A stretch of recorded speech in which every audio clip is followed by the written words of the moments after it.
True, leadership is not for everyone, but leadership is certainly for some. And if you feel or you have the conviction that you're destined to be more than an employee, you're destined to be the leader of employees, then this series is for you.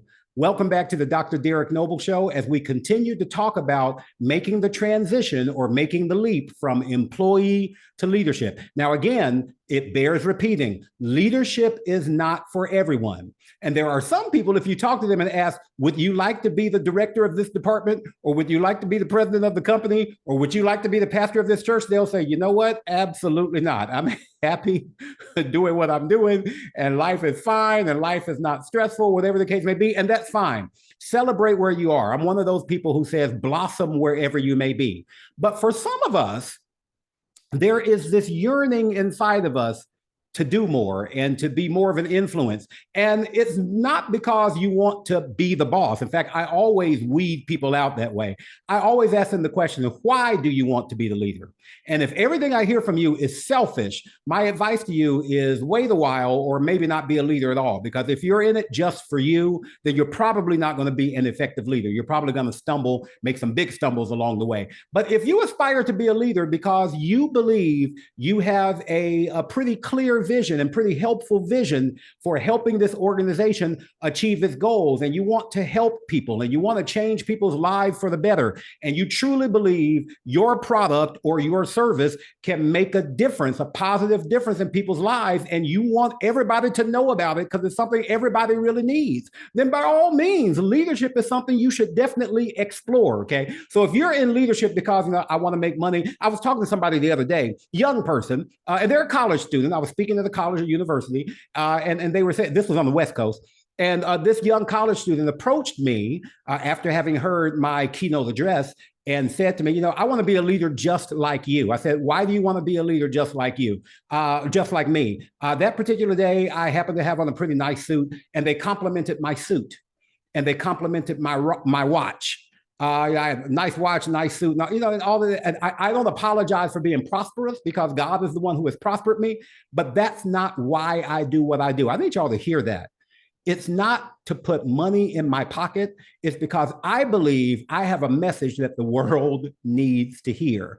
I believe I have a message that leaders, organizations, employees, whatever the case may be, need to hear. I have some things that I can share with you to help make your impact deeper and stronger and better. And that's why I do what I do. It's not to drive my Mercedes. It's not to have a tailor-made suit or 2 or 10. It's not about that. It's about, I believe that the message I have and the information I have can make a difference in your life and therefore can make a difference in this world. I truly believe I have something, and it's not because of me. It's because of experience, because I'm a man of faith. It's because it's what God gave me. But you don't have to be a person of faith. You don't have to believe what I believe, do what I do, none of that. If you truly believe that you have something that can make a difference, a positive difference in the world, then by all means do it. People have heard me say for years, it's all about making a permanent positive impact on our world. And people who know me from a certain world know that phrase when it comes to me, permanent positive impact. Every time I speak at a church, I end with those words, go forward and make a permanent positive impact on our world. So I told this young college student, if the only reason you want to be an entrepreneur like me is to wear tailor-made suits and drive a Mercedes and have a home or 2, you're in it for the wrong reason. Now, doesn't mean that your heart cannot change, but right now your motivations are wrong.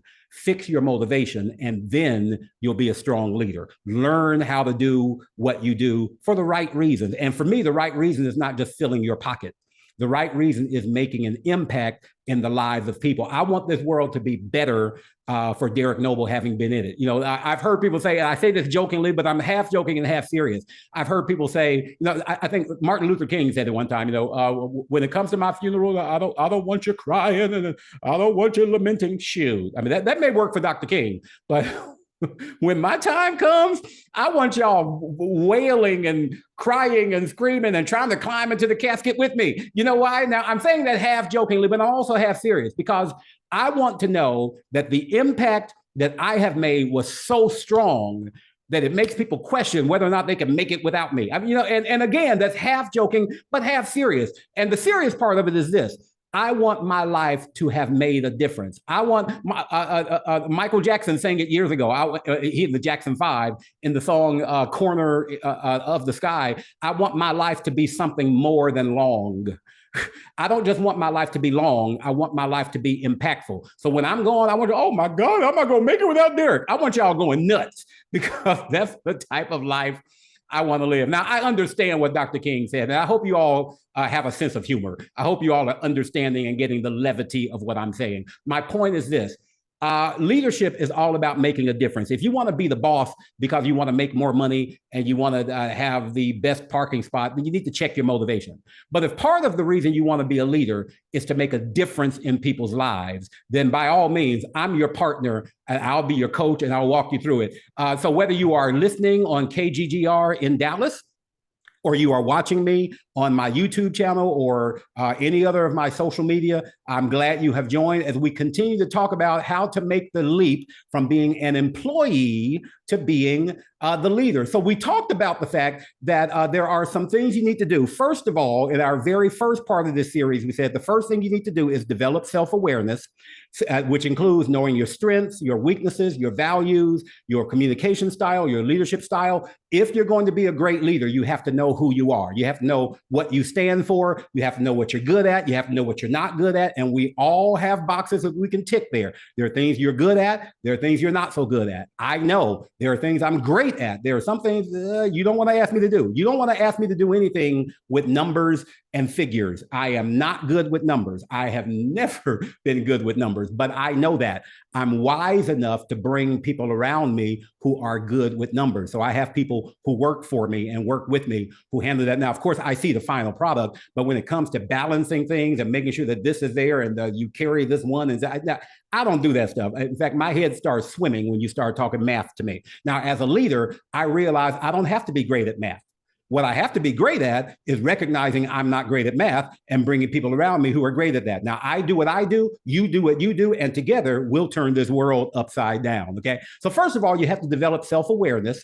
Secondly, if you're going to make the leap from being an employee to a leader, you need to set clear goals. We talked about that previously. We talked about short-term goals, long-term goals, and SMART goals. And then in the last time we were together, we talked about being a continual learner. If you're going to be a leader, leaders are learners. There is no such thing as a leader who has already learned everything there is to learn. If you don't get anything else, please get that. If you are a leader and you genuinely believe you've arrived, you are either sliding or you've already slid so far that there's no recovering for you. I know I hammer that point home, but I've said it time and time again, and I stand by it, okay? And feel free to disagree. However, I don't think I'm wrong here. If you're a leader, you're a learner. The best leaders, talk to any leader of any type of organization. If they're leading a growing organization, a successful organization, chances are they are reading articles, magazines, books. They're going to conferences, whatever the case may be, local conferences, statewide conferences, national conferences, maybe even international. You've got to be a lifelong learner. Read books, read articles, get around people who know more than you do. And if you have the opportunity, get a coach, get somebody who can show you what to do. I remember it was about 20 years ago. In fact, it was about 2001 or 2002, more than 20 years ago, when I first started. Now, I was doing what I'm doing now, but I was doing it as a side gig. I was still the leader of a certain nonprofit organization, but I wanted to branch out on my own and start doing my own thing. It would take me several years to get to the point where I could do it on my own and make enough money doing it where I could leave my job in the other world and just do the Derrick Noble Group. And so I've been doing that now for years. But when I first started that, it was kind of a part-time side gig for me. So I hired somebody. Well, I wanted to hire somebody. She was a professional speaker. She was making 7 figures as a speaker. She had books, articles. She was on 60 Minutes. She was not only a speaker, a keynote speaker, but she was a trainer of other speakers. She was a certified speech coach. And that was the type of thing I wanted to do. She was a leadership coach. That was the type of thing I wanted to do. By the way, I'll go ahead and give her a name. Her name is Patricia Fripp. F-R-I-P-P. If you've never heard of Patricia Fripp, go online and look up Patricia Fripp and watch her and listen to her. She's one of the greatest speakers ever. And I'm saying that as somebody who has heard and has shared the stage with some great speakers. Patricia Fripp, by all means. So when I was younger and I first got to know her, I wanted to be coached by her because I saw what she was doing. And I said to myself, that's what I want to do. That's who I want to be. That's the career I want. I want to be a full-time speaker and a trainer of speakers and a keynote speaker and a leadership coach. I want to be hired by Fortune 500 companies. I want to be hired by government agencies to teach them about leadership and customer service and how to be a better communicator. So I contacted Patricia Fripp. I went to her website and I reached out to her, and the website said, just like mine does, if you're interested in being coached by me or if you're interested in further information, reach out to me at patricia@patriciafripp.com. I have the same thing, Derrick at derricklewisnoble.com. I got a lot of this from Patricia Fripp. Very first time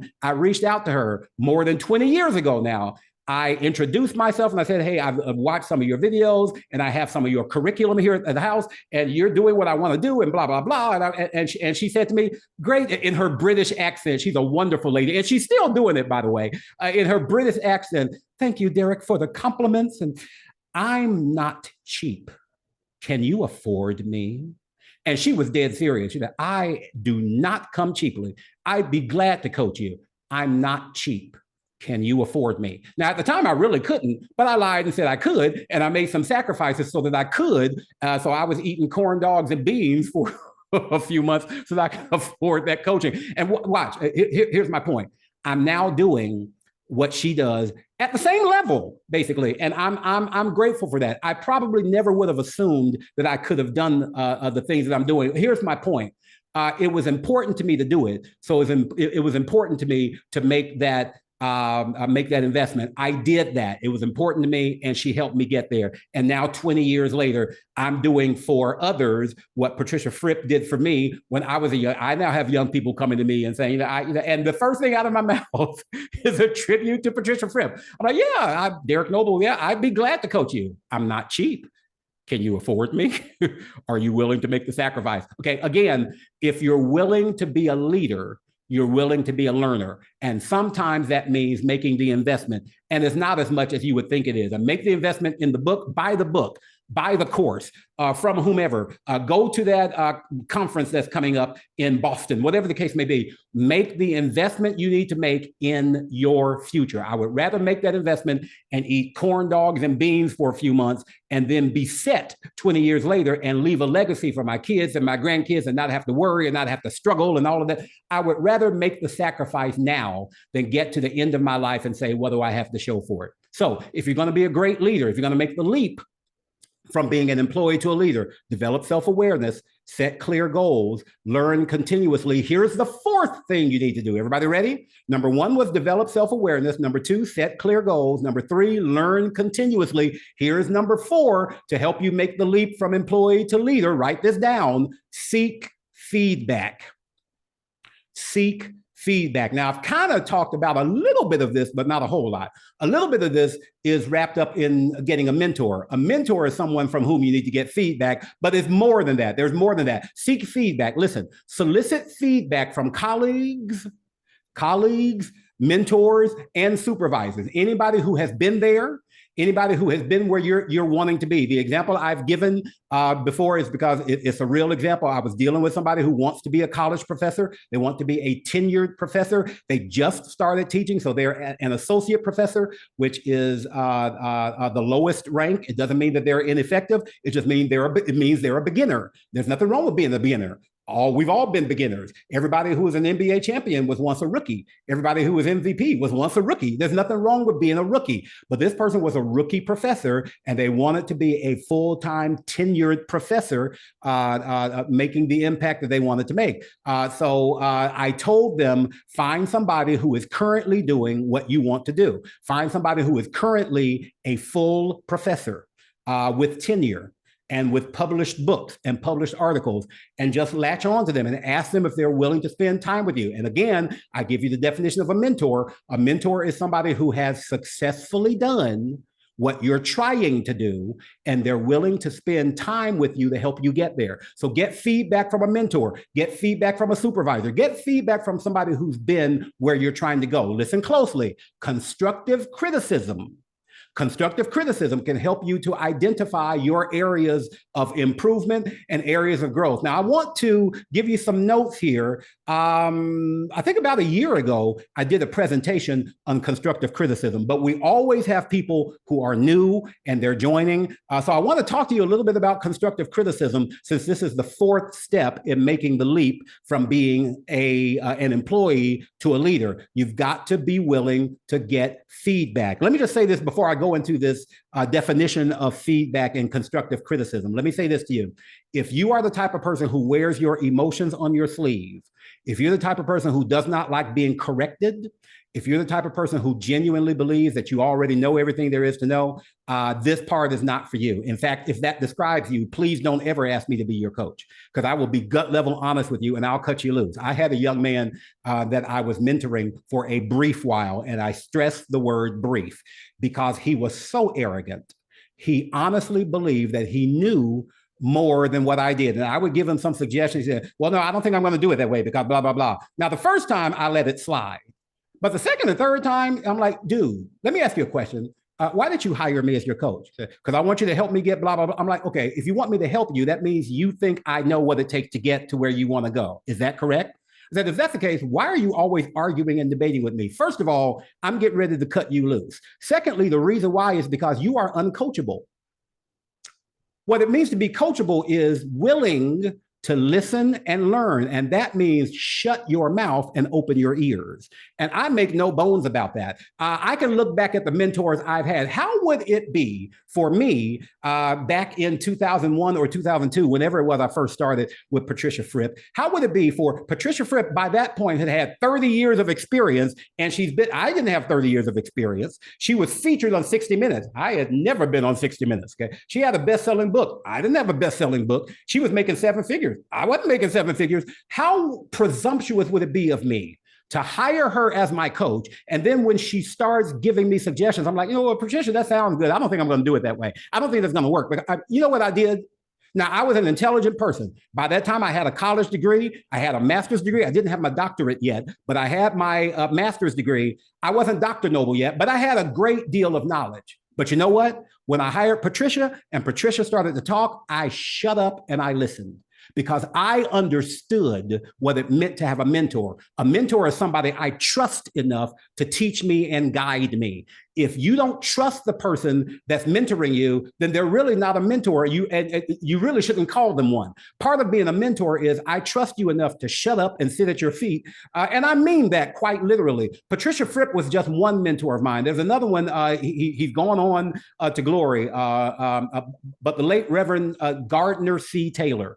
And those of you who are in the quote unquote church world, especially Black churches, well, even outside of that, but you know Gardner Taylor. Gardner Taylor was one of the greatest pastors and orators. Time magazine called him one of the greatest Christian orators of all time. He built one of the first mega churches in New York and Brooklyn. As a great speaker, great person, great man. Gardner Taylor had been my mentor for years. One of my greatest accomplishments for me was toward the end of his life, when he was getting too sick to travel. Gardner Taylor called me and said, I have a few speaking engagements. I cannot make them because my health has just had me bedridden now. You're going to go speak in my stead. He didn't ask, but he told me. Now, this is the great Gardner Taylor who spoke at presidential inaugurations. This guy spoke for Presidents Clinton and Bush and Carter, and that one of the greatest orators of all time. And toward the end of his life, he gave me his calendar. And one of the reasons, and I was in tears when he did that, because he was such a great mentor to me and such a great man, and I still reverence and respect him. When he was toward the end of his life and he gave me his calendar, one of the reasons why, this is what he told me. He said, you're one of the best students I've ever had. You knew a lot when you came to me, but you also knew enough to listen to me. That meant a lot to me, and it has helped you become a better leader. Now, some people would say, well, no, he's just a man. I understand Gardner Taylor was just a man. That's not what I'm saying. What I'm saying is he wasn't just a man. He was a man who had a great deal of experience, a great deal of knowledge, and he was willing to teach me. It would be presumptuous of me to talk to a Gardner Taylor who had been speaking and traveling longer than I had been alive, and to say to him, Dr. Taylor, I don't think that's going to work. When he talked, I listened. One of the things you need to do if you're going to have a mentor is be willing to listen to them. Now, if there's somebody that you don't trust enough to listen to them, they shouldn't be your mentor. Get yourself up that ladder all by yourself. But nobody, listen closely, nobody who's successful got there on their own.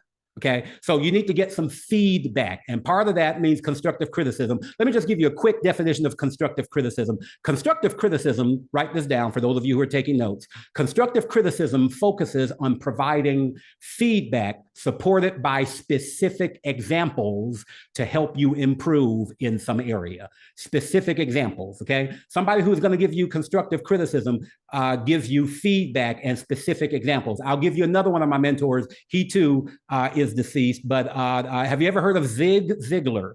If you haven't heard of Zig Ziglar, go to go to Google, type in Zig Ziglar, and one of the greatest orators of all time. See, I knew when I was a teenager that I wanted to be a professional speaker, whether that meant preacher, teacher, professor. I was going to spend my life speaking in some way. So Zig Ziglar, for those who do not know him, is one of the greatest motivational speakers of all time. There would be no Tony Robbins without a Zig Ziglar. There would be no Les Brown. There would be no Brene Brown without first there having been a Zig Ziglar. Ask any speaker who Zig Ziglar was, and they will all, in essence, kind of bow and scrape. Zig Ziglar was the best of the best, and one of the first to do it and do it successfully. He was one of the first to have his own television specials, and he was a best-selling author. I had the privilege of sharing the stage with Zig Ziglar when I was a college student. He came and spoke at my school. I had the privilege of introducing Zig Ziglar, and so I got a chance to meet him because I was going to introduce him. And I told him, hey, I want to be like you. I want to be a professional speaker and travel, and I want to write books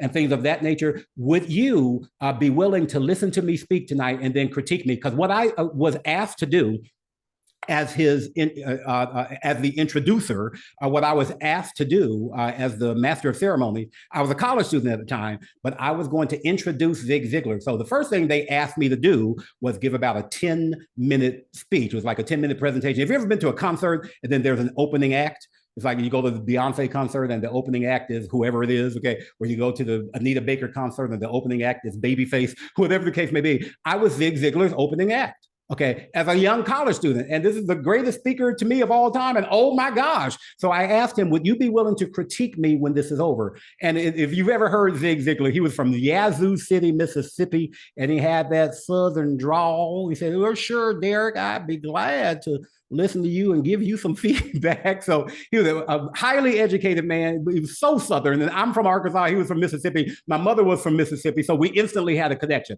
Okay. So after the presentation was over, he offered to take me to dinner, and he gave me some feedback because now watch this. Zig Ziglar had been speaking longer than I had been alive. So he had been speaking longer than I had been alive. He took me to dinner and he gave me some feedback. He said, Derrick, you're a great speaker, and one day I don't have any doubt you're going to be a great author, and people are going to be clamoring to get you on stage. Derrick, I just have one question for you. Derrick, what's going on with that windmill?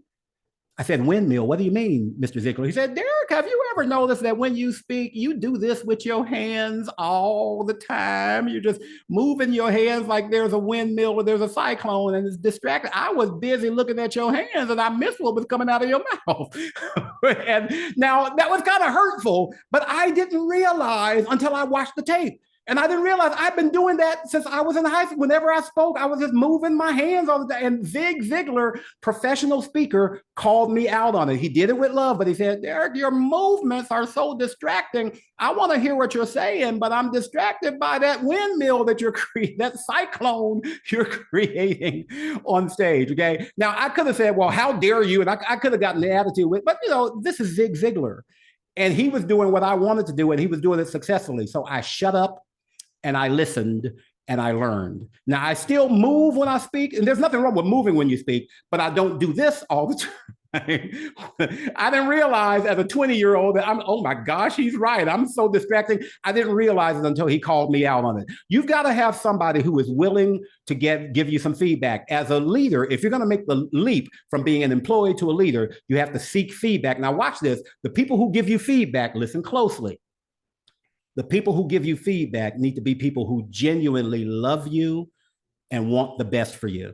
And I can truly say every mentor I've had in my life, from Patricia Fripp to Craig Valentine to David Newman to Gardner Taylor to Zig Ziglar, my 5 biggest mentors in my life, each one of them from time to time said some things that made me uncomfortable, said some things that maybe I didn't like, but they said some things that helped me. And I know beyond the shadow of a doubt that they loved me, they cared about me, and they wanted the best for me. And because they wanted the best for me, they would be gut level honest with me. There's more I want to say to you about feedback and constructive criticism, but my time is gone. So pick it up next week, and we'll talk more about the definition of constructive feedback, the definition of constructive criticism, rather, and we'll talk about the difference between constructive criticism and destructive criticism, because there is a difference. I'm going to show you the difference, and I'm going to show you how to seek out people who will be in your life, who will give you the type of criticism and help that I have had, that I now give to others, and that I now pass along to you. Thank you for your time.